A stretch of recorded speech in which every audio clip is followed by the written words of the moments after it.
Right, When like, is the where's the last time follow you had a right, cocktail? right. Where's the Right. follow-up question, like, did the rehab help? Are you okay? Right. When is the last time you had a drink? Are you an alcoholic? Do you need that type of program? Yeah. What Can is you your drink? relationship with alcohol? What are Right. you you're for and according to Gina, Gina said that they're obviously not close, so Gina hasn't seen her drink, but she says that she hears from multiple sources that Shannon never stopped drinking, that she was drinking at BravoCon behind the scenes, they're going on tour, that she's never stopped drinking. So And I by the I don't way, know. because I did the same thing with Bethany and Denise. Could we also have asked Shannon in this wasted interview? It's a waste of an interview from the person that did it. It's like, couldn't you have said, right? Like, couldn't you have also said, like, okay, so you're saying that you got in the car and you had a fight with John Janssen. Like, when is the last time you spoke to John Janssen? How do you feel about him dating Alexis? What do you think about Alexis coming on the show? Are you going to be able to handle it if Alexis comes on the show? When you're filming a scene, the first scene with Alexis, and she's dating John, what are you going to say? How is that going to work? How are you going to handle this with Alexis? How are you going to handle this with John?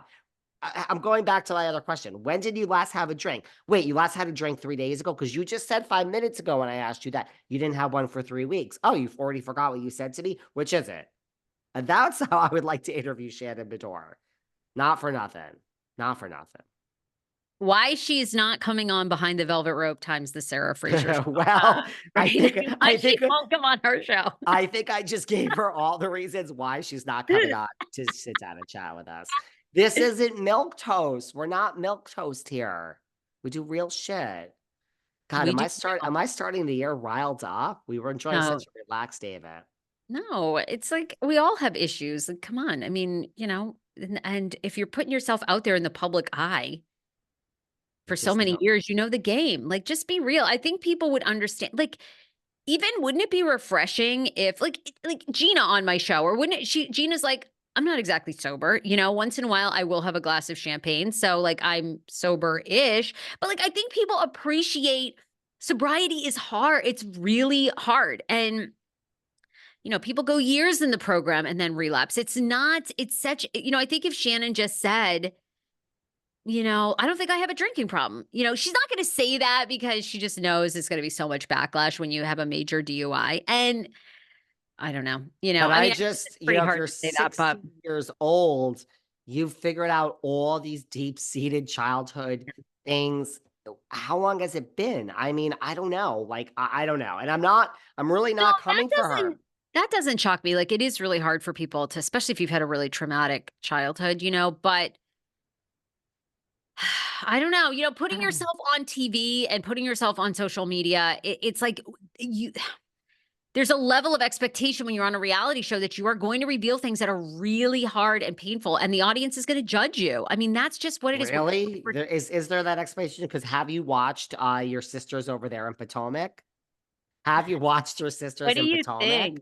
What do you think? I just got caught No. up. No, no. That scene where Robyn is on the phone with Juan talking about how the women and she's how the women are, coming for her and want her to be accountable for Juan's actions. And she's like crying and Juan is such a douche. I don't know. I mean, we have you talk about to me, maybe we're seeing something, but God, Robyn seems like she's so in it with a toxic man. Like she's so addicted. Like Robyn to me, Juan is like her kryptonite, I think, unless we're really. Yeah. She's another one. It's like, I'm not criticizing these people. I love strong women. Like, what is this? Right? It's like cringy when like we're opening up to Juan and he's like just Oh, slapping you down. Right? yeah. Yeah. I mean, it is I felt so horrible for Robyn in that last episode. I don't know. Yeah, are we getting what we want from our Potomac girls? No. Is it better than the trash that was Atlanta? Yes. What do Is you it want better from than the the OC? I don't know. I put them both on the same. What do I want from the Potomac girls? They need to just, I don't know. It needs a major Why overhaul. is Nneka there? Why is Nneka there? I'm sorry, Girl, I'm fine with the professor. I think the professor is great. The you love professor. the I professor. like the professor. I mean, You I know just why I don't don't like the mind the professor? professor. You know why I have a chip on my shoulder from the professor? Why? It goes back to 2020. Okay. Okay. Our 2021, one of those years. I sat down with the one, the only Wendy Osefo. And it was the new Wendy Osefo. She was on this podcast. Everyone go listen. And it was like, oh, David, I'll never change. I'll never change. They all say this. It was that first season before she came back with a glow up, when she was still doing political commentary. And then the professor act like she don't know me after she has her glow up. So I admit it. I admit it that I, maybe am not biased when it comes to the professor. But the professor and I had a lovely talk, which everyone should go listen to. And it was all about like, oh, the grand dame, look at her. I'll never change like her. I'll never change like Jizzy Jizz. I am the professor. I will always be authentic. Girl, professor, you ain't, I don't see nothing about you authentic from season 1, Professor Osefo. So I think I have a little bit butthurt. I think I'm a little invested in the professor. I think that's what it is. And do you think the next season we're going to get, like, this is what drives me nuts about reality TV. Currently, Jizzy Jizz and Robyn are in this like amazing lawsuit with Eminem, arguably probably one of the greatest rappers of all time in the history of the world. I'm obsessed. I mean, this man is filing restraining orders against these girls. I mean, he doesn't want to be in court. He doesn't want to see him. He doesn't want to act. He doesn't want to play into the, publicity. And if you're not familiar with this case, Gizelle and Robyn have a podcast called Reasonably Shady. Obviously, we have the Slim Shady. I believe Eminem must have trademarked the word shady. So he owns the trademark on that. So he sent a while ago, basically like a cease and desist to them to stop using shady because he owns the rights to it. Now they're going, wait a minute, we're Reasonably Shady. We aren't referring to the Slim Shady. It ain't Slim Shady podcast. People can definitely tell the difference. And so they slapped him with a lawsuit back, right? Now and they wanted to pose him.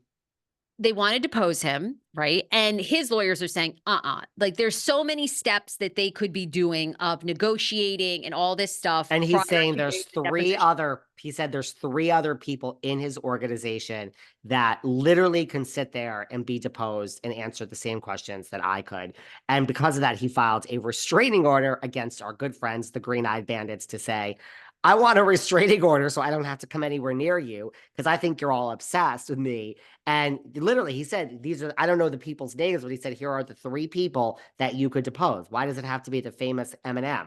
This sounds like a clout chasing thing, and I think you're all a little obsessed. And I am sorry, the fact that Eminem has slapped the Green Eyed Bandits with a restraining order. Everyone says I'm not happy and I'm negative. I'm happy. I am so happy. I'm loving this story. It's making me so happy. Well, Sorry. it's actually kind of genius for Gizelle and Robyn, right? Because it's bringing so much attention to